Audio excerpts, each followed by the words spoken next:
I'm your host, Brandy Fleck, and this is Human Amplified. This is a show about our existence, our place in the world, what it all means, and ways to make it better. From big picture ideas that blow your mind to practical life advice, we explore it all. We amplify the voices of healers, survivors, mystics, disruptors, scientists, creatives, and everyday people like you and me to expand our consciousness and use that awareness to evolve into who we really want to be in the depths of our soul. Humans Amplified. Thanks for tuning in. If you enjoy this episode, please go rate and review the show. And remember to subscribe where you get your podcasts and on YouTube. Hey there, Brandy here. You may not know this about me, but real quick, I just wanted to let you know that I am a fine artist. And I recently launched a website selling my original fine artwork. They're one-of-a-kind pieces created by me for you, like this.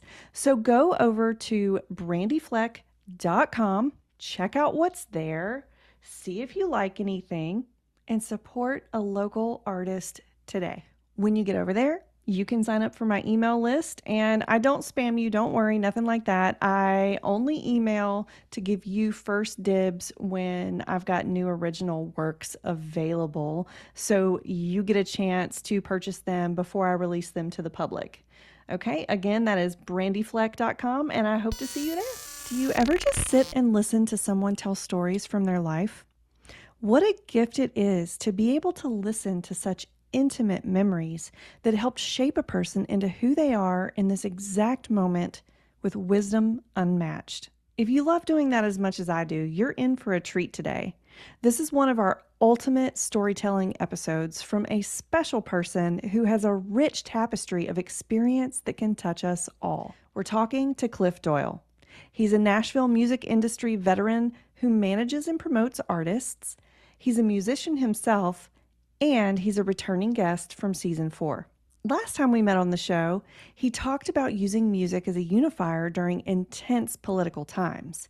But now we're taking an even more personal approach to his life's experience. You get to see a different side of Clif. I say that because we're talking paranormal experiences. But actually, you'll see that it's not such a different side. Clif brings his personality, love for entertainment, and ability to make meaning and purpose to everything he does, and this is no different.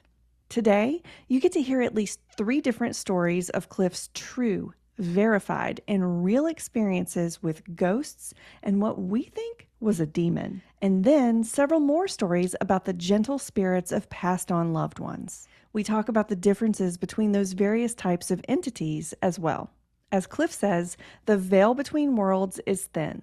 So, grab a cozy blanket, your favorite drink, and settle in while Clif takes us with him to being on the farm with his mom as a kid, through a prophetic recurring dream, a Franklin, Tennessee Civil War cemetery at the historic Carnton Plantation, a creepy cow path in an Ozarks holler, a bedroom in a shotgun house haunted by an old miner, and the moments his late wife came to him in spirit form.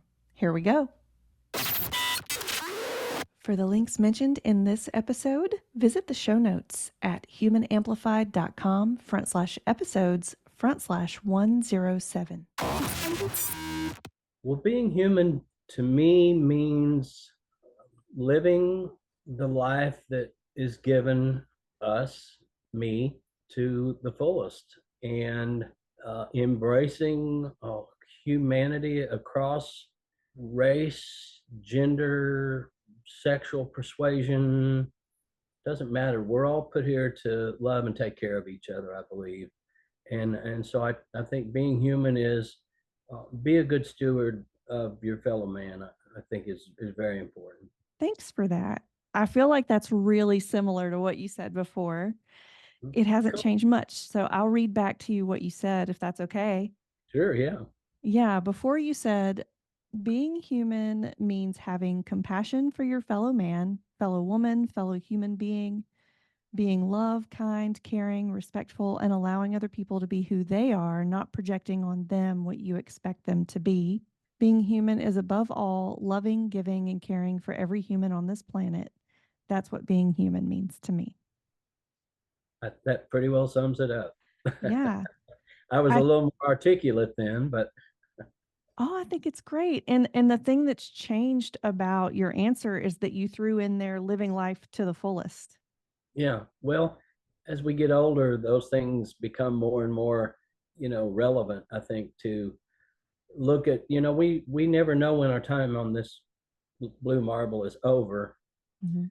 But for those of us who are lucky to have been on the road for a while, you do begin to try to embrace as much of life as you can, live it to the fullest every day, every minute, every hour, because we never know when that time is up. Cliff, welcome back to the show. I'm really excited to get to talk to you today about a different topic. That's awesome. I'm excited to be here. Before we dive into the full interview, for the people who haven't experienced your previous episode, will you tell them a little bit about who you are and what you do? I'm a veteran of the entertainment world. I started, music really grabbed me, literally just reached out of the television and grabbed me when the Beatles performed on Ed Sullivan. It was just game over. I looked at the TV and I remember thinking to myself, I want to do that. And my mother, God rest her soul, recognized that and understood that. And she was always very supportive of that. And as the years went by, more and more of her pots and pans made their way from the kitchen to my bedroom, where I used carom cues. They're like little tiny pool cues to beat on the pots and pans. The album I learned how to taught myself how to play drums on was Abbey Road by the Beatles. Hmm. And so I think that came out in 1968. So I would have been 10. So a few years passed from my initial exposure to a live performance by a band on television to actually being a performer. And an interesting story around my mother recognized my love for music, and I did love music, not just the Beatles, but music of all kinds. I remember my mother always had music playing in our house, and so I was exposed to everybody from, Merle Haggard to Willie Nelson. I had a teacher who, eighth grade teacher, who came to me one day and she said, "You need to get a drum set so you can play in the spring concert." I said, "I don't know how to play drums." She said, "Well, yes, you do. You beat on your desk all the time. You're pounding out these rhythms. And you did play bongos in our Christmas program, so you know how to play drums." I don't have anybody to teach me. She said, "You'll teach yourself." Hmm. So I went home and I told my mother that story. And in short order, my mother sold a cow. We lived on a farm.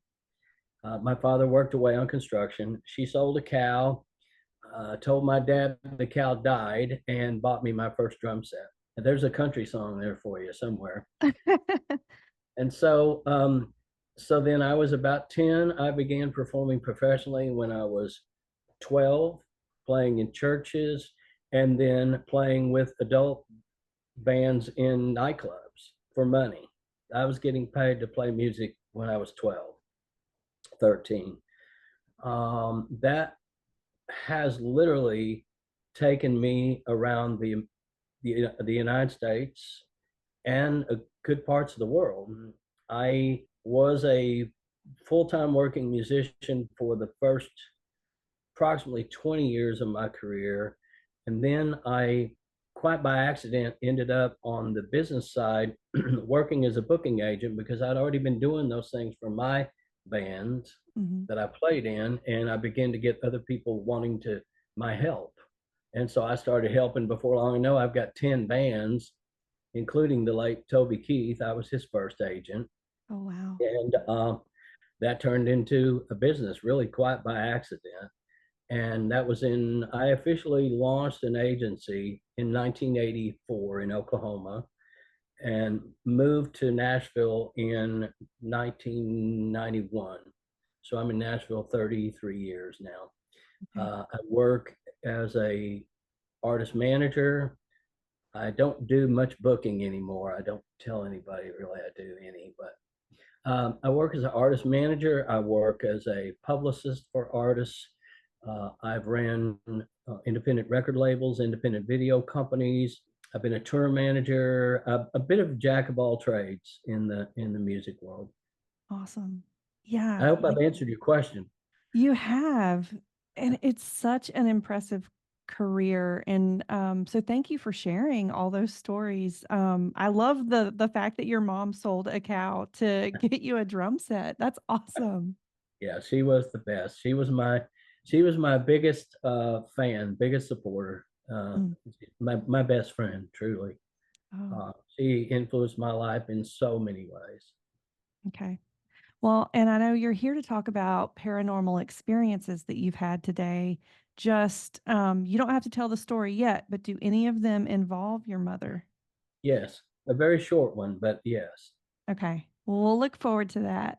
Okay. And so before we get into those stories, can you tell us just how do you define a paranormal experience in general? I began. I remember as far back as I can remember. I was fascinated by events that couldn't be explained by the normal Western society way of looking at life and looking at the world, looking at death, the afterlife. I think the veil between the living world and the afterlife is very thin.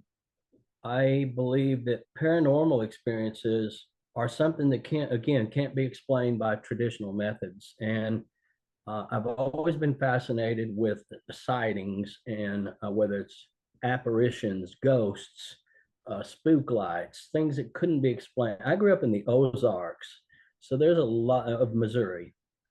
So there's a lot of folklore there dating back to the Native American days of lights, moving objects, things that they couldn't explain, but still exist today.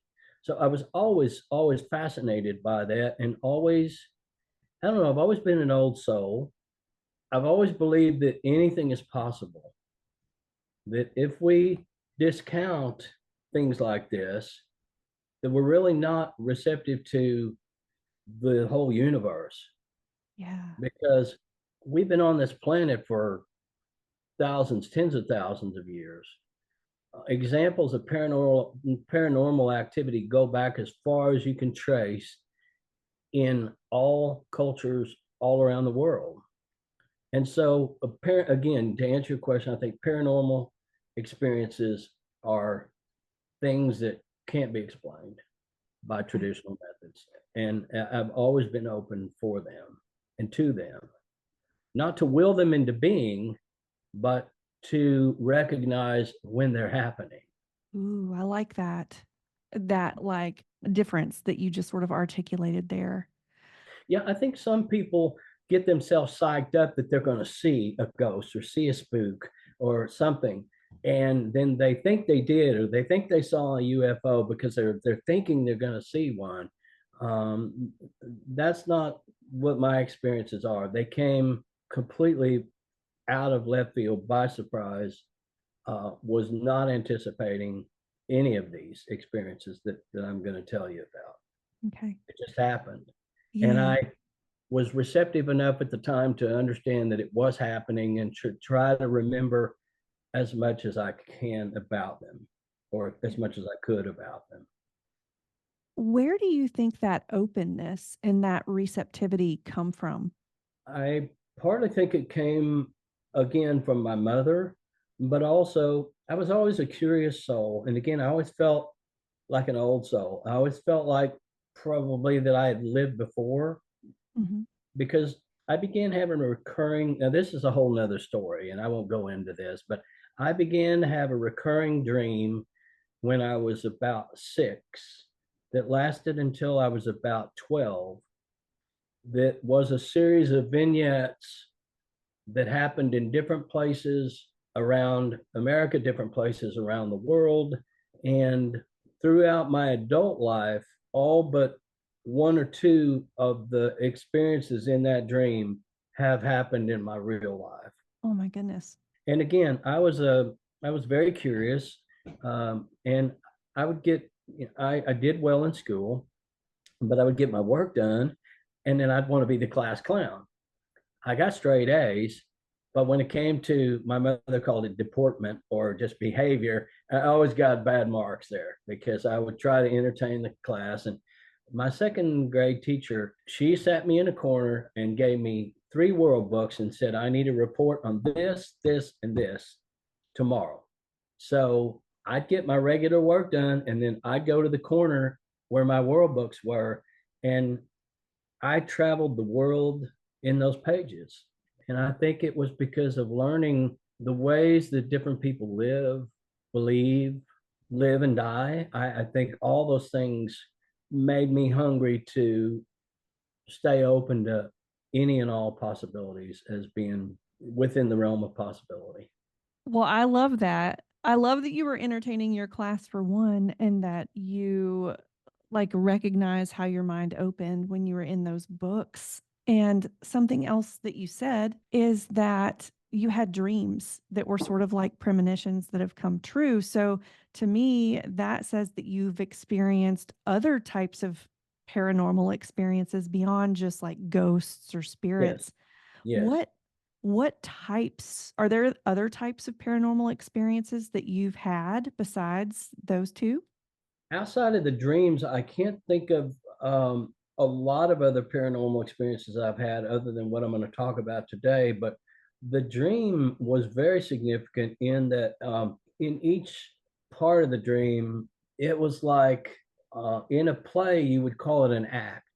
Like it's a segment of time that something is taking place. And in that dream, I'm in various locations that, again, some of them I would not actually visit for many, many years later. One of them was at the Great Pyramids in Egypt, Mm. which I went to later. And another experience was in Hawaii. I didn't go to the Great Pyramids until about 3 years after I stopped having these dreams. The other one in Hawaii was around the time of my late wife's death 20 years ago. So I was dreaming about things when I was 6 that wouldn't take place until I was in my teens or as late as my 40s. And inside those dreams, there are different things that were paranormal or that I can't really explain, but I know they happened to me. It's hard to articulate those more, I guess, because it's just more of almost like seeing in. I've always had, maybe this is paranormal because it's something that a lot of people can't do. I've been blessed with the ability, or maybe cursed with it, depending on who you might ask, because I can be a pain in the butt sometimes about it. I see things many times before they actually happen. Mm. I don't know if that's considered paranormal or if it's a another tag you'd want to put on it, but I do I do see things happening, and if I know it's going to be negative, I will say we can't do this or don't set this there. I see it breaking. Don't, and then sometimes maybe the person hasn't listened to what I said, and then exactly what I said was going to happen happened. Gotcha. Again, I don't know if that's considered paranormal or not. Maybe it sounds like clairvoyance, sort of like, Yeah, I guess that's maybe the word. Yeah, I yeah, could. Yeah, thank you. That's the word I was looking for and couldn't think of. that's awesome. Yeah. Okay. Well, let's just dive into your stories. And I know you mentioned to me before we got on here that you had three that you want to share. So I'm just going to let you run with it. Share however you see fit. Well, the first story that I would like to tell happened in approximately 1994, 95, somewhere right in that range. I could be wrong on the dates, but I won't be wrong on the facts of the event. Sure. A childhood friend of mine who has been consistently my best friend since I was about 13 came to Tennessee to visit me and my late wife, Kathy. His name is Jeff Chapman. And again, we've been friends almost all my life. Jeff, by the way, is connected to all three of the stories I'm going to tell you today. I don't know why, but he is. Okay. he and his wife came to Tennessee. His youngest son was stationed at Clarksville at the base there, the military base. And his wife came. So it was Jeff, his wife, Ida, Mitch, and his wife, and I can't recall her name right now. And my apologies for that. And myself and my late wife, Kathy. And they came, and I'm like, well, let's do some stuff. What are you all interested in? I mean, we've got all kinds of stuff. We've got history, there's touristy stuff, there's Civil War stuff. And as soon as I said Civil War, the everybody was like, ooh, let's do that. So I took them to a place in Franklin, Tennessee called the Carnton Plantation. And the Carnton Plantation factors heavily into the Battle of Franklin, which was one of the most bloody and decisive battles of the Civil War. And at the Carnton Plantation, in I think it was 1864, the battle happened there, the Battle of Franklin. And Carnton was situated about about a mile from the main part of the battle. And so they actually took over the house and was using it as a field hospital during the battle. And 1,750 Confederate soldiers lost their life that day in a matter of hours. Mm. And 4 Confederate generals were laying in state on the porch of the Carnton. So, I mean, it's carnage everywhere. It's one of the darkest periods in that part of our history. The family who lived there, who owned that property, were the McGavics. And after the battle took place, obviously these bodies had to be, buried. Sometimes in the Civil War, they'd just create mass graves for them. Like if you go to Shiloh, there's literally mass graves where they just dump bodies and we don't know who's there for sure. Mm-hmm. They did an excellent job of burying these men, even if they're not named, and not a lot of them are, but they're in a very large cemetery to the east of the Carnton house. And they're separated, I think, by 14 or 15 feet, and there's rows of them that just go on, and it's got a fence around it, around the whole cemetery, if you've been there. Mm-hmm. The front part of the cemetery was and is the McGavick family cemetery. That's where this event I'm going to tell you about took place. Okay. So we're there. We've toured the house. We've seen, we've learned, as much as we can. And then we go to the cemetery. And you have to go inside a gate to get there. And then again, the front part of the cemetery is a family cemetery. It's fairly small compared to the rest of the cemetery, which is large. And so we're in the family part of the cemetery, and we're walking and looking at tombstones, and all of a sudden we're looking at a small tombstone with the name Hattie on it. And one of the girls, I can't remember, one of the ladies, I can't remember which one, said, Hattie. Well, that's a really unusual name. And strike me dead, this somewhat disembodied voice coming from behind us said, come, Hattie, it's time to go. And behind the tombstone we're looking down at, there's a large tombstone, I think, that has the McGavick name on it. And out from behind that tombstone jumped this girl. I mean, it looks like a living, breathing person. And she's dressed in a gray, very long, ankle-length dress, which would be true to the period of the Civil War. She had long hair, and she jumped out from behind the tombstone and ran to the side of us. And we're all just like in shock, looking at each other going, what just happened? And I turn around and look back toward the main part of the cemetery, and there's no one there. There's no woman, there's no child, there's nothing there. We're all stunned. We can't believe what we've just seen, but I literally at that point stopped and said, tell me what you saw. And one by one, everybody described exactly what had just happened. It was Wow. the most vivid. She didn't offer to bother us, or there was nothing frightening about it. It was just startling in that we had just been commenting on her name, and then boom, there was a woman calling out her name who I didn't see. Nobody saw the woman. We just heard her voice because right in front of us is this child leaping from behind the grave. In later research, I thought initially that this child was Hattie McGavick, who was the McGavick's daughter. Mhm. She was not, Hattie McGavick was 9 years old the day of the battle, the Franklin battle. So, from a time frame standpoint, it fits her. However, the child that's buried there, and I just verified this through a one of the principal conservators at the Carnton Plantation today, the grave that we were looking at, and I've never looked at the back of it. I've been back to the site once, and I've never looked at the back of the stone. On the front, it just says Hattie.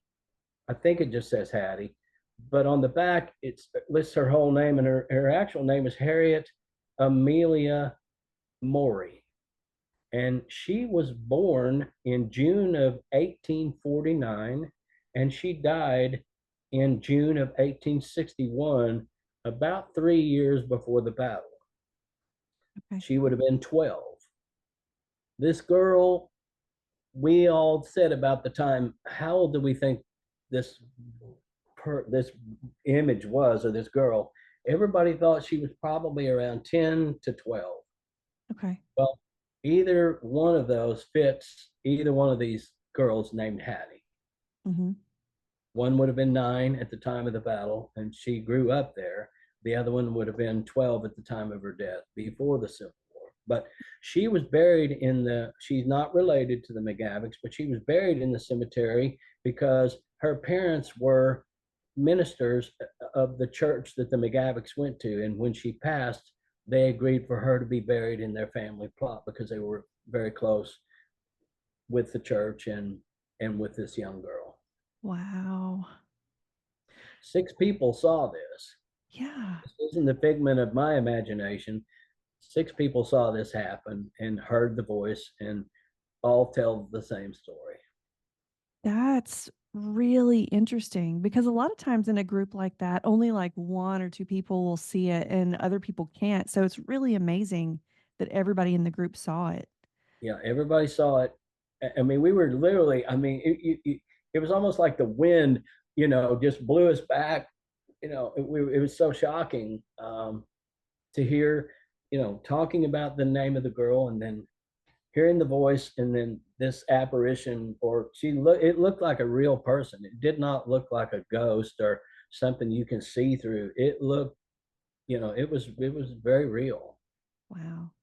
And again, I've researched this before, and I asked the lady this morning if they'd ever had any, because she said we've had many paranormal related things and sightings over the years, but never anything associated with Hattie. So it's interesting. She was interested to hear the story, and I gave her a little brief synopsis, and I said that's interesting. And then she went and looked up because I wanted to have I want to have factual information as much as possible when I tell these stories, because it's important that people know that it's not just something I'm making up out of my head. It's Yeah. something that's at least backed up with historical fact that there were 2 girls named Hattie on that property within a few years of each other during the Civil War era. Okay. And you didn't know that before you were there Oh at that no, grave, right? oh no, I didn't even know who Hattie McGavick was. I knew the name McGavick because we lived down the street from, we live off of McGavick Street in Donaldson. So Mm. I was familiar with the McGavick name, but I didn't know who Hattie McGavick. I certainly didn't know who Hattie Morey was. I had no idea. At that time, I didn't know any of these names. Yeah. Okay.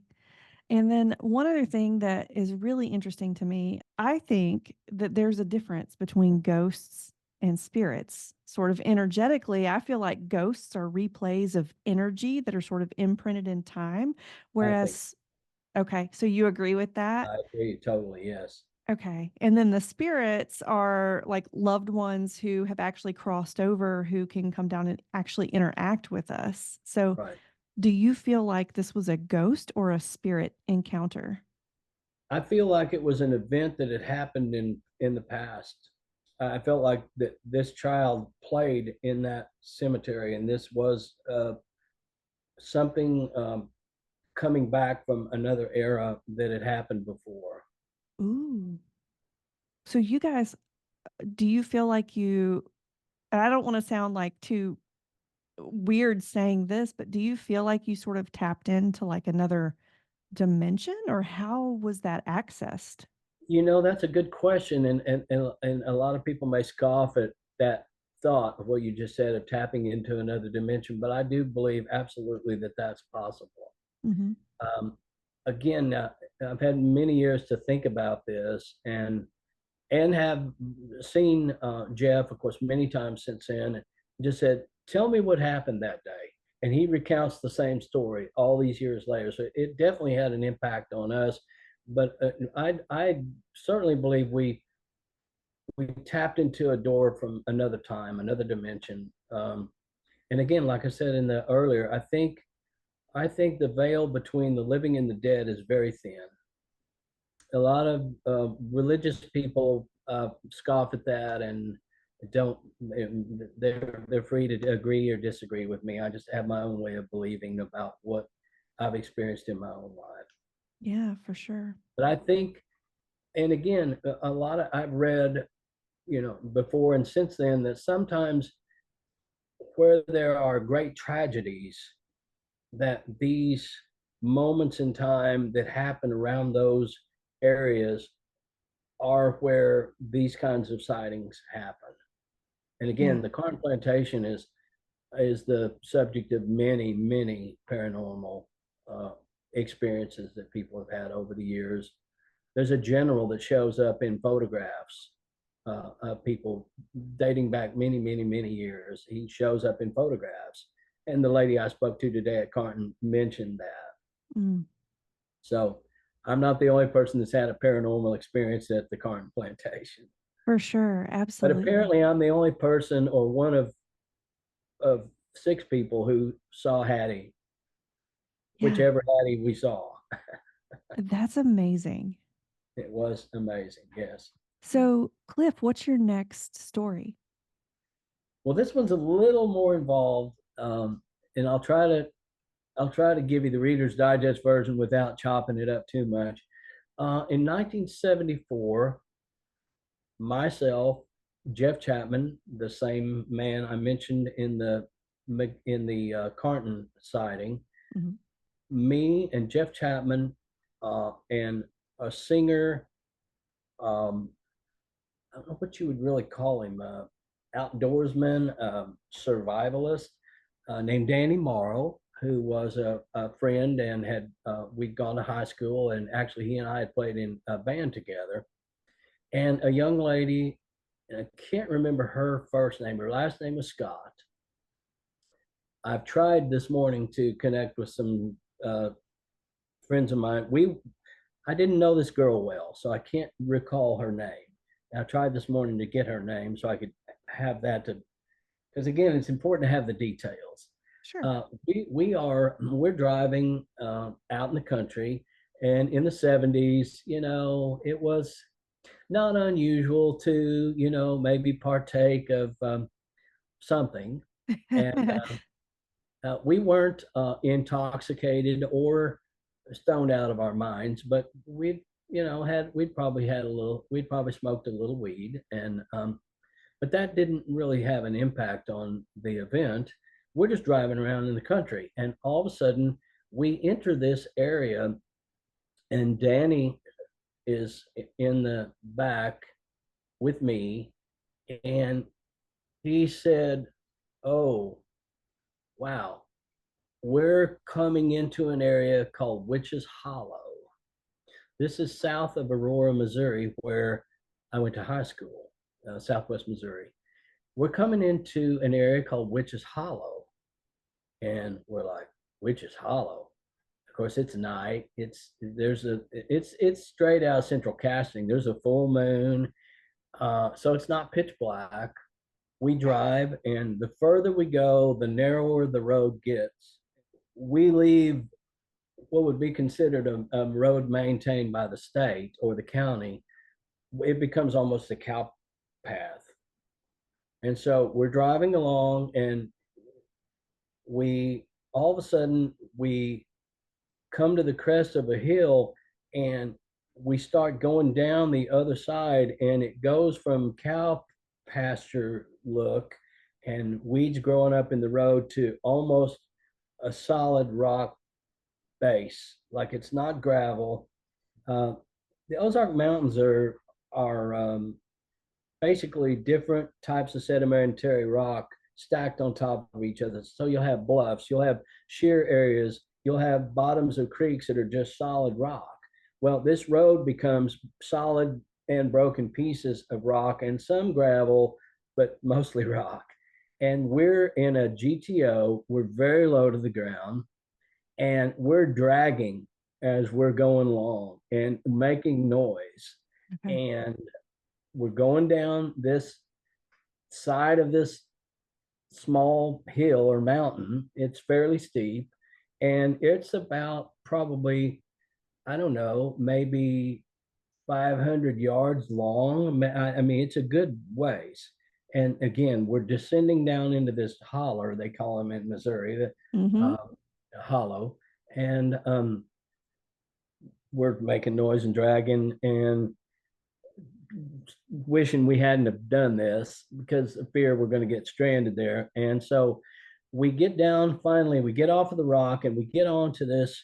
Again, it's like a farmer probably uses it, and it's been a road at one time, but it's not maintained.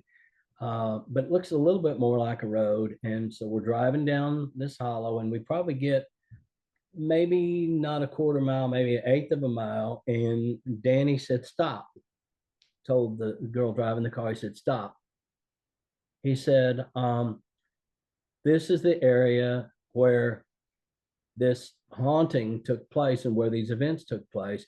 And he proceeded to tell a story about these witches that had lived there in that area, who had been persecuted. And there's a house, there's a gate, and like a cattle gate, and there's a house off in the field, and it's really dark. And Danny said, let's go into the field and go up close to the house, and I'll tell you more of the story. So we're all like, "Oh wow, we're trespassing here. I don't know." Of course, I grew up in the country, so it wasn't a big deal. But anyway, we walked out into the field close to the house, and Danny tells a little bit more about the story, and then he lets out this sound that I can only describe as some kind of guttural primal scream. And I'm like, "What are you doing?" And he's like, "I'm calling them." And I swear on, I swear to God, we, at that moment that he said those words, we heard the sound of something descending this rock bluff road that we've been coming down. We heard sounds coming from that area. So it's like an eighth of a mile, quarter mile away from where we're standing. And so, I mean, we're like, "Let's get out of here." We run back to the car. We go, I mean, literally, we're 50 feet from the car. We, climb over the gate, we jump in the car. And as soon as we get in the car, start the car up, lights come on behind us. And we're like, "Oh my God." And like today, you would need a vehicle with like a truck with a lift kit on it to get as high as these lights were. I mean, in the 70s, you really didn't see those kind of vehicles. Yeah, that's what I was Yeah. thinking that sounded like. Yeah. Yeah. You didn't see those kind of vehicles in the 70s, but for it to, I mean, you could hear it, I mean, it's total silence. You could hear if they had already been there or they were coming, because we heard something coming down the hollow and we ran and got in the car. And as soon as we got in the car, these lights came on behind us that were very bright, and they were about the level of the top of the rear window of the car. We're in a GTO. Again, we're low to the ground, but these lights are coming in straight in the back window, and they're right behind us. And we're like, start the car up, let's boogie, let's get the hell out of here. And we do that, and she takes off, and I said, floor it, and she's driving along, and we're like, I mean, we're careening, we're swerving around in this cow path, and we're certainly doing 70 or 80 miles an hour. And this, whatever it was, stayed right behind us. And I'm talking about as we went along and got faster, it got closer and closer and closer till it was literally, I mean, I remember somebody in the car screaming, it's coming through the back of the car. I mean, it was like, and I said, oh, okay, slow down, slow down, slow down, stop, just stop the car, pull over to the side as far as you can without getting over into the ditch, stop the car. And she did. And I said, turn the car off, turn the car off. The lights, as we slowed down and stopped, the lights moved back to where now they're maybe 20 feet behind us, 30 feet maybe. And turn the car off. We don't hear a sound. There's no sound. Not like a vehicle running, or there's no sound. And I remember reaching out the window with my arm. I was sitting in the left, I'm sitting in the driver's back seat. I'm sitting in the back seat on the driver's side, and I'm putting my hand out the window, waving them, going, come around us, come around us. They're not moving. Whatever this is not moving. And we sit there for a minute, and everybody's like, it is so quiet. There's no sound happening. And so I said, start the car. Just start the car and just slowly start moving. And she did. And the lights began moving closer to us again. And at that point, I'm like, floor it. We got this is scared. Everybody was scared. I mean, we're scared. Yeah. This is not something that any of us had ever experienced before. I said, floor it. She floored the car. And again, we're careening and we're just all around.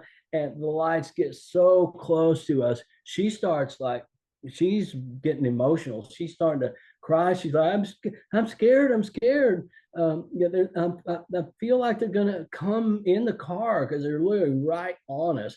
And again, we're flying down this cowpath road, and we get to a place in the road where there is a split, and it is a paved road that I could see as it was coming. I could see that it was not a paved road; it was a graded road. It was a dirt road, but it was graded, unlike the road we were on. But it was a split. Like you turn left, or you could go straight. We went straight, and as soon as we got to the edge of that, this whatever it was came right up on to where the lights were so bright. It was like you were in. It was like you were in a I don't know how to explain it. It was like spotlights coming in. It was as soon as we hit the graded part of the road, the lights went out. Whatever it was chasing us out of that valley. And it was one of the most frightening, what was the most frightening encounter I've ever had with something that I believe to be a paranormal experience. Okay. And did it feel like it had bad Yes, intentions? it felt evil, and Ooh. it was scaring. all of us, because again, we're not hearing any sounds. It's not honking its horn. It's not going around us. It's dead silent. And again, the speed that it got to us, by the time we got in the car and turned the car on, it was directly behind us. There's no way that it could have gotten there without us hearing it, because I mean, we're miles away from any town or city. It's so quiet you can hear a pin drop. I mean, and it did. It felt evil, and in tandem with the story that Danny had told about this place, it felt like he had summoned a demon. That's how I've kind of would think about it. I felt like he summoned. He told me that he told me that he was doing that, and I believe that's exactly what happened. Oh my gosh. Did you guys Now, know? I didn't know he was summoning an evil demon, but I believe when he let out the screech, the howl, the primal scream, he summoned something on us, and it was very frightening. Yeah.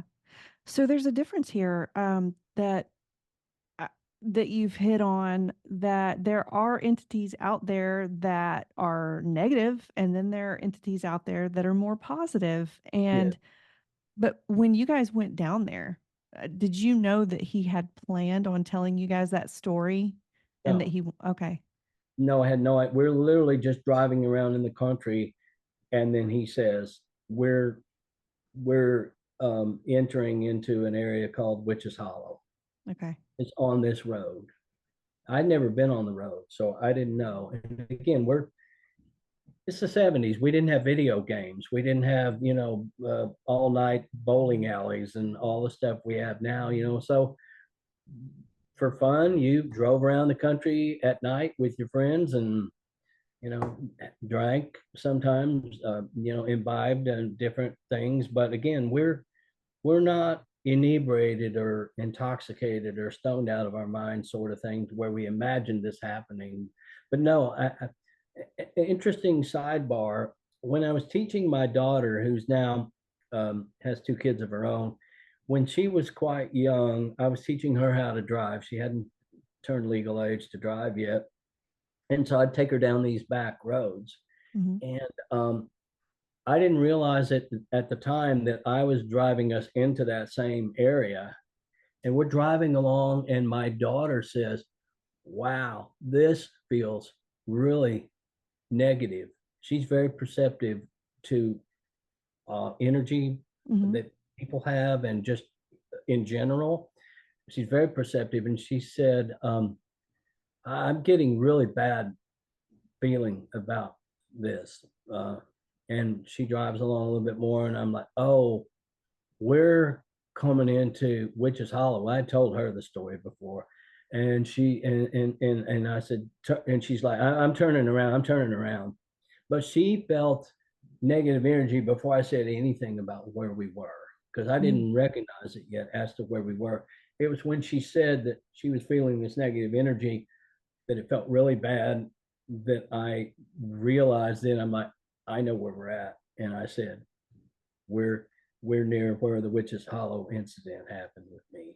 And Yeah. it was, we turned around and didn't go back. But Yeah. that was many, many, many, many years later. That was probably in the 90s. Okay. So 20 years later. Something interesting that I noticed is, the way you told the story, it almost felt like it was feeding on y'all's fear. Yes, I absolutely believe it, because the more frightened we became, the more aggressive it got. Yeah. That's Um, interesting. yeah, I've never been chased or pursued by something. I mean, I've never experienced anything like that in my life. And that's the only time I've ever had a paranormal experience that was frightening, Okay. to the point where I'm wondering if we're going to get out of there alive, because we're risking our lives by driving as fast as we are down this cow pasture. Literally, I mean, It may have been a road at one time, but it wasn't used very often. It was a private, we were on somebody's farm. Yeah. Yeah, it Okay. did. It felt very frightening, and I think the more scared we got, it fed on that, Yeah. whatever it was. After you got out of there, I know you said it stopped after you passed that one point in the road. The lights just literally went off as soon as we hit the graded section of the road. The lights just stopped, went off. So you don't feel like any portion of that energy followed you out of there or No, needed to be cleared? I don't think so. I mean, we were all just relieved, and of course, she didn't slow down. If she did anything, she speeded up when we got to the graded section of the road. But I don't feel like anything went with us. I think it stopped where its boundary was, where it was like, this is mine, Mm, this is my domain. And as soon as it chased us out, then it maybe that satisfied it somehow. I don't know. I feel like that was a crazy experience. Absolutely, yeah. And again, there were four people that all witnessed the same thing, all experienced the same thing. And again, I've revisited with my friend Jeff over the years. Unfortunately, the two other people I haven't seen in many, many years, but I have revisited this event with my friend Jeff to say, what do you remember about that night? And it's literally it's like imprinted on both of our brains, and he'll recount the story identically to what I'm telling you here. Well, Cliff, what is your third story? Well, my third story also involves Jeff Chapman. Interestingly enough, it's very short and it's not frightening at all. As I said earlier, I went to high school in Aurora, Missouri. It's a town of approximately 5,000 population today. And in the 19, I get this right, this would have been around 1981. I had moved away, lived overseas, traveled on the road all across America, playing music, got married, moved back there with my bride, my first wife, the mother of my children, and we rented a house from Jeff Chapman's mother-in-law at the time.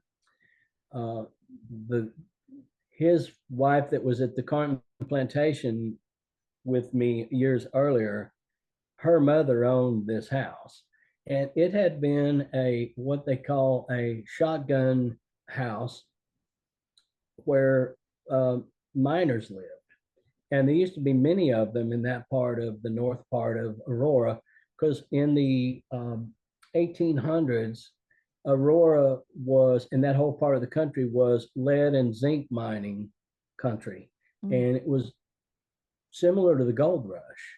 Once they discovered zinc and lead, or galena, as it's called, Aurora grew to about 20,000 people at that point.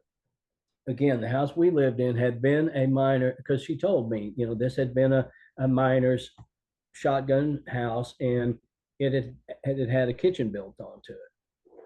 And so it wasn't all to the period of when it was built. It had been updated. It was comfortable, and we could afford the rent, and I played music full time. It was central to my band members and venues where we played. So we took the place and we moved in, and everything was fine. After we lived there for a few weeks, I began to sense that in one of the rooms, it had two bedrooms, and we used one, and the other one it was very small. We used it for storage, and that room always felt cold to me. I always felt not uneasy, but like I was being watched. mm. I can't really describe it any other way. I just had a feeling when I would go into that room that something wasn't quite right. And one day I'm in the room, I think I'm getting some drum gear that I had stored in the little closet. And all of a sudden, I just felt like this cold just came right up against me. And this voice in my ear said, I'm here, just as plain as if someone was speaking directly in my ear. And it kind of took me off guard for a second. It didn't feel frightening. And I'm looking around, I don't see anybody. I'm like, I'm straight as an arrow. I mean, it's early in the day, it's not dark. I've had nothing to drink, nothing to smoke. I'm, sober as a judge. And I thought about it for a little bit, and I thought, well, that's really unusual, but it did validate for me that I had felt some presence there. And so I, without telling her about what had happened, I asked Ida's mother the next time I saw her, probably when I paid her the rent that month. I said, has anything unusual ever happened in that house? And she said, you've met the miner. And I said, what? And she said, there is um, something that lives in that house that is, people have described it as an old miner. And I said, so I'm not the first to feel his presence. And she said, no. And I said, I didn't want to tell you about it because I didn't want to frighten you. He's never harmed anybody. He's never moved anything around. But he lives here, and he let you know that he's here. And so after that, I just knew that we had a permanent visitor in the bedroom, and that was his place. So Oh my I goodness. wasn't afraid of it at all. And my wife, she was my first wife, kind of tend to get a little over the top about this sort of stuff, and even she wasn't frightened by it. So Okay. it wasn't like it was a bad thing, but it was definitely a voice from the other side, and Gotcha. and a presence that I felt, a cold, not foreboding, just cold, like I'd Yeah. stepped into, like I'd opened a freezer. Ooh, okay. Yeah, Well, that's really interesting. So with this one, you heard him, but you didn't see anything. I didn't see a thing. Yeah. I heard him very audibly in my right ear. I am here. Yeah. That's really funny. I yesterday I was meditating and I was practicing. I was like, okay, I would love to be some kind of medium or be able to do stuff like that. And I was like, I want to see if I can talk to my grandma.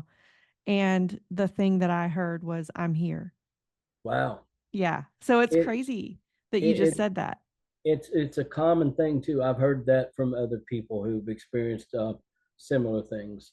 I've heard, and actually, something I'll tell you in a minute was very similar to that. Okay.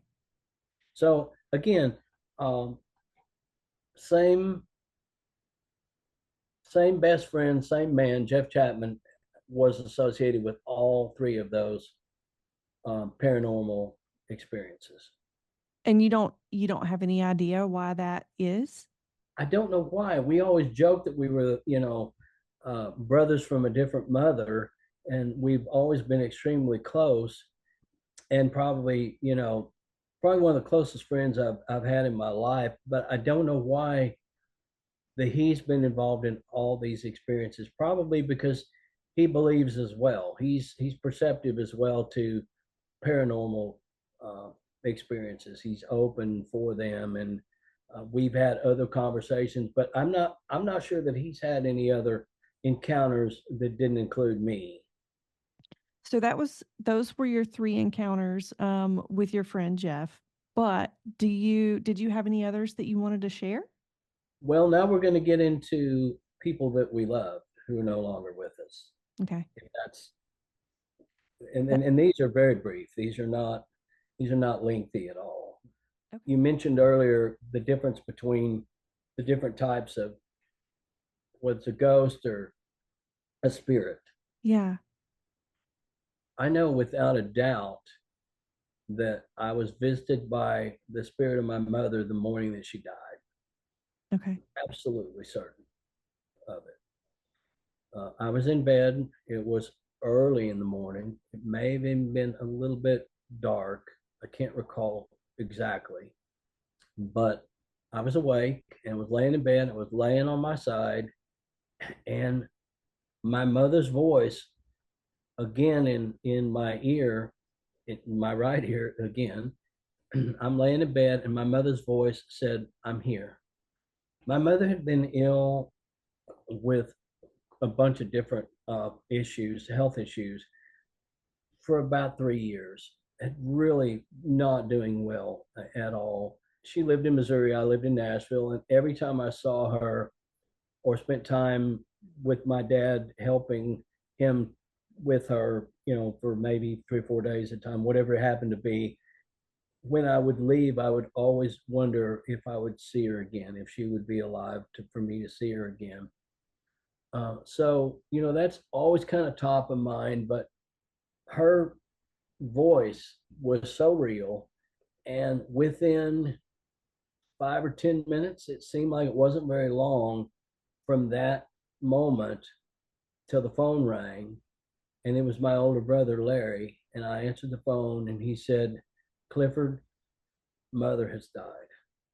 I didn't want to say I felt that she had because she just came to me. I didn't say that because I don't think my brother really is a believer or receptive to that sort of thing. I didn't want to upset him, but Hmm. I'm convinced that she was there with me to let me know that she was okay.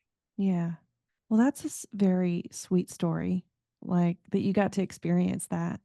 Yeah, it was wonderful. Uh, and again, people sometimes may scoff at this, but I've always felt like my mother is always around me. Hmm. Like she never went away. I grieve the loss of her physical presence, obviously, but I don't miss her or grieve for her in a way that many people might. Because Yeah. in a lot of ways, I don't feel like she ever left me. Yeah. Like she's still here. She's around me. I could feel her presence when I was at the Lincoln Memorial during the inaugural, uh, because my mother had been with me as a chaperone for our band during Richard Nixon's '73 inaugural. And I was standing on the steps of the Lincoln Memorial, and the sun came out, and I felt my mother. And she didn't talk to me physically, but she just said, "You're doing the right thing," Mm. to let me know that I was having mixed feelings about being there. Yeah. I was really struggling with it, and I felt her presence come to me and let me know that it was okay. And it wasn't that she said anything, but that was the message: is that you're doing the right thing. You're exactly where you need to be. You should be proud, not ashamed. Wow. That was what I was feeling from Yeah. her. Yeah. And again, it wasn't an encounter like the other one. The other one was more like she was there. Her voice was very audible. This wasn't. It was just more like she was with me. And I've had those kind of experiences a number of times. That one stands out just because of where I was at and what was going on at that moment in time. Okay. Well, and to give our listeners some context too, you guys, I'm going to link Cliff's past episode in the show notes of this one, but he tells the story there of when he was at it was Trump's inauguration, wasn't it? Correct. In 2017. Okay. And then after that, in that same trip, you attended the Women's March. And so you had I like these did. conflicting events happening, Yes. and that matches your conflicting feelings. So that's beautiful that she came and sort of told you you're on the right path, you're doing the right thing. Yeah. I'm sorry. No, it's okay. Yes. Oh, Because again, she was always my biggest supporter. yeah. And both times I was there for the inaugurations, a very uh, divided time in the country, and um, I'm there to do a job. Music is a uniter and a healer, Hmm. and I'm there tour managing two acts that are playing. at that time in 2017, I'm there to do a job. You know, I got a call from my country. That's how my client at the time, Tim Russell, he said, I've gotten a call from my country, and that's why I want to do this. Mm. And so I put the deal together with the inaugural committee and tour managed all the people and got us there and got us 40 people cleared through Secret Service, and it was quite a responsibility. And then not being able to sleep because there's interviews going on from the crack of dawn until nighttime for my client. And so I was fatigued and tired, and you know how when you get fatigued and tired sometimes you start getting a little down or maybe a little melancholy or whatever just because you're tired, and that was going on too. But a lot of it was just like I was really feeling conflicted about where the country was at and how everything was so on edge and just weird feeling. And there was the calming presence of my mother. And really, as soon as that happened, it's like she just lifted. It's just like this great weight was lifted off of me. And she had a way of doing that in her life as well. She could take the worst circumstance that you were going through and she'd find the kernel of light, Mm. the bright spot. Yeah. He was always a glass half full person. She always looked at the bright side. Again, and that's just how she was in her life. And so she was there to comfort me. I didn't call her, I didn't ask for her to comfort me, but she did. Yeah. I love it. I have one other encounter Okay. if you'd like to hear. That would be great. This was my late wife, Kathy. Kathy and I were married well, we were together as a couple for many, many, many years. We met in the 80s.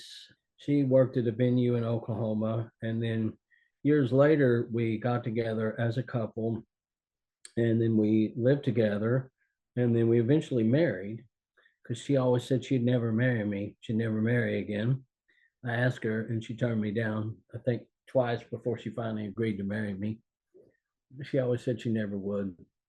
But Kathy and I were pretty much joined at the hip from the time I was about 30 until I was 45. So for 15 years as a couple. And she was my business partner. So we were literally with each other 24/7.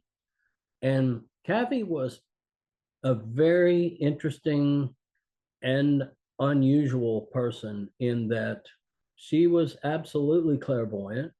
And she's really the one that taught me to embrace my clairvoyance Ooh. because she was also one herself. That's really where I learned about what it means to be an empath. Because she would say, you have to be careful because you absorb people's energy, good or bad. Mm-hmm. And you have to guard yourself from some of that. So she taught me a lot. She just taught me so many things about life, aside from being a diehard music fan and involved in everything that I did in my music career. But she is my best friend. But she was part Comanche, and she was not only a clairvoyant, she's the closest thing that I could describe to a shaman. Mm. She could look at the clouds and the trees and be able to predict things with amazing accuracy. Like we're sitting there one day, it's like today, it's sunny outside, it's probably March of the year, we're in Oklahoma, and a weatherman came on and said, we're going to have it's like noon. We're going to have a clear day today, clear skies. And Kathy looked out the window and she said, no, that's not right. It's going to snow today. And I said, no, it's not going to snow today. She said, yep, it's going to snow. I said, when? She said, soon. Well, I just laughed and went back and sat at my desk because we officed at our house. And she stayed on the couch where the TV was. And In a minute, she came in and she said, "Come to the front door." So she's out. She got the front door open. She opens the door and said, "Look," and it's just snowing. These great, big, huge, wet snowflakes are just coming out of the sky. And she said, "See, I told you it was going to snow today." She could do things like if there was a squirrel on the other side of the fence, 100 yards away, she could mimic the sound of a squirrel and get that squirrel to come to her and eat out of her hand. Oh my goodness.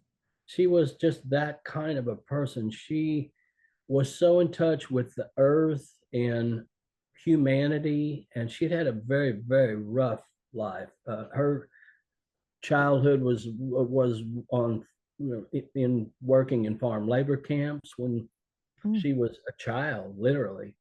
And so she had a very deep knowledge of people and their actions, and she could size somebody up to a T. And she taught me how to not judge people, but recognize things that would affect our relationship, whether it be a negative or positive. Mm-hmm. She'd go, "That's a really good person. Their vibe is really good," or, "I get really bad vibes." And I could tell you, I could talk for hours about things that she said about people that turned out to be true. Sometimes even after her death, people that she had felt like were not good people turned out to be not good people. I'm talking about not good people to the point of hiring hits on people. And Oh my she would gosh. recognize them and go, "That person is not good. We need to stay away from them." So, but I go into all of that to say that she always told me that she was a cardinal and that she would show herself to me after she was diagnosed with cancer. She told me that she would come to me after her death, and we never talked about death ever. A couple of times, and that was one of them when she said, "Look for me in the Cardinals because you will see me again." But we never talked about death. She was ill for 3 years with breast cancer. We were blessed enough to work, and we closed our office on Music Row and moved home, and I took care of her for 3 years. And that was such an amazing learning experience, and also taught me so much about life and death. And the one thing is not to be afraid of death. I mean, we're all going to go. Death and taxes are the only two things we can absolutely count on. And so I wasn't afraid of her dying, but I knew that it was imminent. And when she passed, wasn't long after that that her best friend, my current wife, Patty, and I got together. We both had lost our best friend. We had spent time together, our families, our kids. We'd known each other for years and years and years, but never dreamed that we would end up together. Mm-hmm. But after Kathy died, it was just like I remember one of the first conversations we had after that. She said, "I don't even know how many brothers and sisters you have. I've known you for 20 years and I don't really even know you." And so the more we got to know each other and lean on each other, we slowly fell in love. Okay. She's still in Oklahoma. I'm in Nashville, and we talk a lot on the phone. And I mean, when I say we talk a lot, I mean we talk a lot. And I went to bed one night, and I'm laying in bed, and I'm not asleep, and I've had nothing to drink, nothing to alter my reality. Mm-hmm. I'm just going to bed, and I'm laying there, and I'm wide awake, and all of a sudden, I feel like my body is like in a I, I can't move. I feel like I can't move, like I'm in a suspended state of, or like I don't know how to describe it. I can't move, Okay. and I'm not alarmed. But all of a sudden, the room, for lack of better words, began filling with some essence, or fog is not the right word, but something like that. Like the room began filling with this essence, and I knew immediately that it was her. Mm. And we're not speaking. I can't see her. I just feel her presence. We start speaking without talking. And she said, I'm really sorry. And I said, why? Again, without speaking, just thinking. Mm-hmm. I asked her why she was sorry. And she said that she was sorry that it had taken so many years for her to trust me and believe that I truly loved her, because she didn't feel like that she had ever really been loved in her life. And so she doubted my love. And Mm. she did in her life. She There were 15 years between us. She was 15 years older than me. And she really couldn't believe that I really loved her, because she had been in a couple of really abusive situations. Her father was abusive. She just didn't let people in.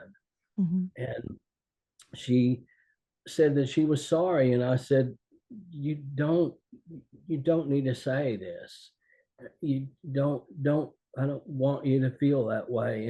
And she said, without speaking again, she said, I'm just so, I can't remember exactly how it was framed, but it was a gratitude Mm. that I was acknowledging that she hadn't, that I wasn't still hurting from that. And then after a few minutes, just as quickly as it started, it seems like the room began, the cloud or whatever it was began to move away. And then all of a sudden, it's like I was in like a trance or something. I wasn't asleep, but I like that and moved, and I'm looking around, and there's nothing in the room, and I just had this sense of peace Mm. about me, because she told me that she would come to me. She has other times since then, but that was probably the most dramatic. But the very cool part of this story was the next morning I called Patty and I said, how did you sleep last night? And she said, you might not believe this, but I'm pretty sure Kathy came to me last night. And I said, what? I didn't tell her yet that Mm-hmm. she had came to me. And she said, I was laying there with my granddaughter, and all of a sudden I felt somebody patting me on top of my head. And I thought it was Chloe, her granddaughter, she said, and she was sleeping, but somebody was patting me on the top of my head. And I just had the distinct feeling that it was Kathy. And I said, well, let me tell you what happened to me last night. And I told her, and we're both just like, wow. And so she came to both of us the same night. Wow. And Yeah. we both knew that it was her. She didn't speak or have any kind of communication with Patty like she did with me, but Patty just sensed that it was Mm-hmm. her. Yeah. And then she told me before I told her what had happened to me. Yeah. Well, okay, so I have to ask, do you feel like Kathy in some way sort of helped you to come Yes, together and be yes. together? I've had many people over the years that have made the suggestion that Kathy was guiding us together from the afterlife. Mm, okay. And that feels true to you. I think it does. Well, actually, the second one other time when, and this is directly to your point, after Kathy died, within a few months, I ended up staying at a friend of mine's house, and she has a huge property out on the lake north of Nashville here. And I was staying in one wing of her house in a bedroom, and I was laying there in bed one morning, and the Kathy's voice came to me in my ear and said, "Be with Pat," because she called her Pat. We Mm, didn't call her Patty in those days. She was Pat. She said, "Be with Pat." and it was her voice. And we were really struggling at that point. Is this right? People are going to think, we had some kind of thing going on before. We were both kind of struggling with how we'd ended up at this place where we were, which Mhm. ever would have ever put us together. So yeah, to your point, that was another time that, again, I've got other experiences, but directly to that point, yes, Kathy guided it, encouraged it, and I think is still watching over us. And she literally is, and a lot of people may not know how to process this either, but almost not a day goes by that one of us will go, wow, Kathy's here. Or, oh, look at the time, it's 7:14. That was her lucky number. And Oh, it's Kathy's here. We can sense her in our lives, and she's been gone for almost 20 years now. yeah. But she was such a powerful force in both of our lives, and she's remained there, since she's left the physical plane. Another beautiful gift from a loved one. Absolutely. And again, I feel her presence around me a lot, a lot. And sometimes, you know, again, I can only relate my own experiences. I'll be questioning myself about, is this really what I need to be doing with this particular project or this particular thing or this life decision? And then there will be a cardinal that will just show up literally almost at the window or right outside the window and just right there, just like, oh, wow, okay. And then all of a sudden I just feel relieved that she's helped me make that decision. Yeah. And that may sound weird to some people, but it's a reality for me. I don't think it sounds weird at all. Well, good, because it's something that again I feel, and I don't grieve her. I cried a river of tears in private away from her, so she couldn't see me before she passed. But after she passed, I even gave her celebration of life. I got up in front of hundreds of people and talked about her life and played music and had her artworks there and talked about her life. And I wanted people to know her. Yeah. And I've had people go, how did you do that? And I said, well, the only thing she ever mentioned about death was, don't give me a sad funeral. And I didn't. I gave her a celebration of life, and I got up and talked about her. And one other interesting thing that I'll tell you, and I won't keep this up. Sure. I got up, the service is getting ready to start. Her casket is in another room. Right before the service, about an hour before the service, I got a call from the bank at the funeral home. And they said, we need for you to come by here and sign some papers on your loan, because I lived in Nashville. I had her flown back to Oklahoma for her burial and her service. I took her back to the little town in Oklahoma where she grew up, where she hunted with her dog when she was a child out in the fields. I took her back to that place. Well, the next town up is where the funeral home was in Stillwater, and I was already maxed out, broke, battling, being a caretaker for somebody for 3 years didn't allow me a lot of time to work, and I Yeah. wasn't making money. I was going further and further and further in debt, and so I had put my car up as collateral to cover part of her funeral expense. And they called and they said, we need for you to come to the bank. I'm like, we're getting ready to start her service. I can't come right now. And the guy said, the bank's going to close in a little bit. You need to come today. So I left. I talked to the funeral director, and he said, don't worry about a thing. I've got this. I know we're going to leave her casket here in the room. We're going to take all of her artwork and all the flowers and everything, your easels and pictures of her and portraits and paintings. We're going to organize it all just beautifully. Go, don't worry. So I went, and I got back, and I walk in, and this cathedral room that we're in is pretty big. You could see a couple hundred people, and it's packed. And I can feel the tension started to rise in my chest. I was starting to get nervous. And I had spent a number of days at my friend's house scripting out the service.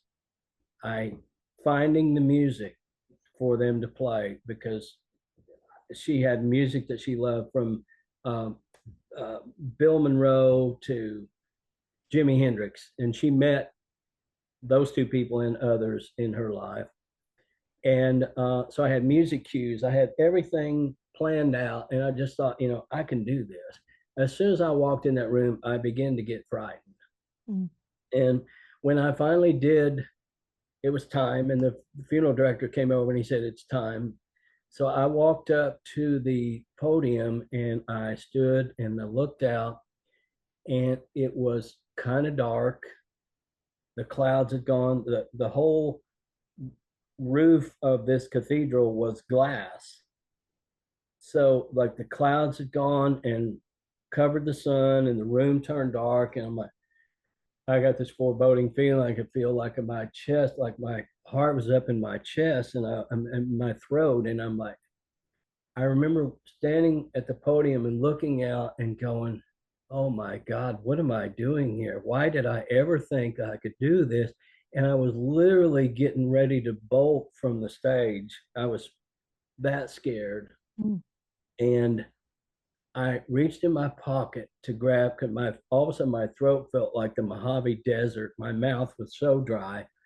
And I reached in my pocket and I got a cough drop and put it in my mouth. And I turned around so people couldn't see me. I turned away from the audience so people couldn't see me put this cough drop in my mouth, and swear to God, directly behind me is like a nest, a flower arrangement that's made to look like a cardinal nest. And there's a cardinal in the nest directly behind me that her ex-husband and his wife at the time had bought, but I hadn't told anybody. Now, he knew of her relationship with cardinals, but he didn't tell them where to place it. The funeral director didn't know. Mm-hmm. But as soon as I saw that cardinal, I went, "Kathy's here. I can do this." I turned around. The sun came out and was streaming down through this cathedral. And I just started. Catherine Elaine Bartell Doyle was born, and I began to tell her story and just lay it out. And again, it was that moment of knowing that she was there with me, Yeah. that no one else would have had any idea about, to put that bird nest directly behind me hanging on the wall, like literally 10 feet behind me, or however far it was. That's the arrangement that's behind me. It's a beautiful story. And I think it's important to point out that, lots of people could write off these experiences as just coincidences, but they have meaning. The timing behind it, the placement of things just sort of aligned so effortlessly. It has to have meaning. Yes, it certainly does to me.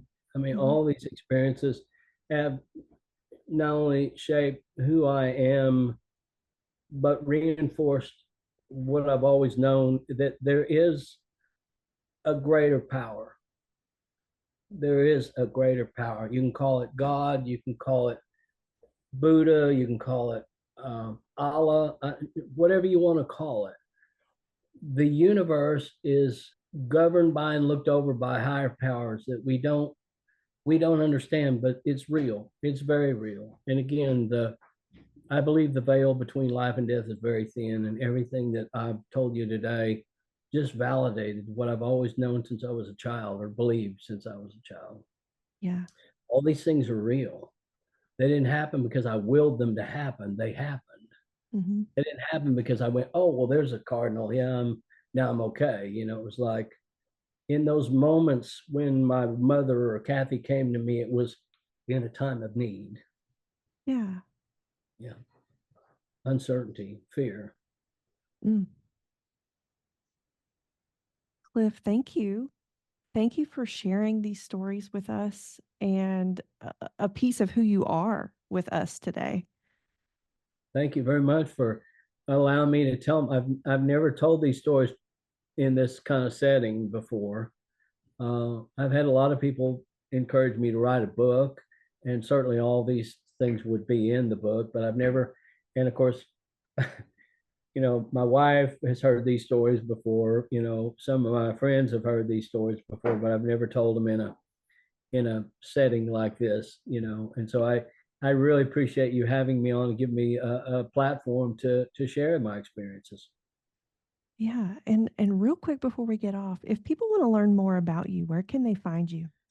Well, if you Google Clif Doyal, CLIF DOYAL, you'll find a platform that's LinkedIn. If you want to know about my business career, that's probably the best place to go because it talks about all my experiences in my career, in my musical career.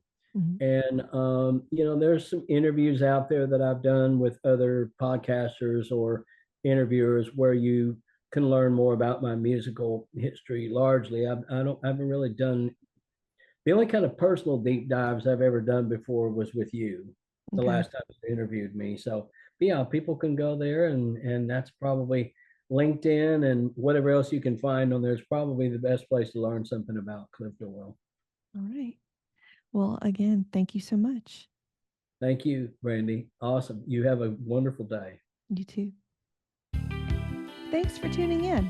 Check out more of our episodes here and at humanamplified.com. Remember to subscribe.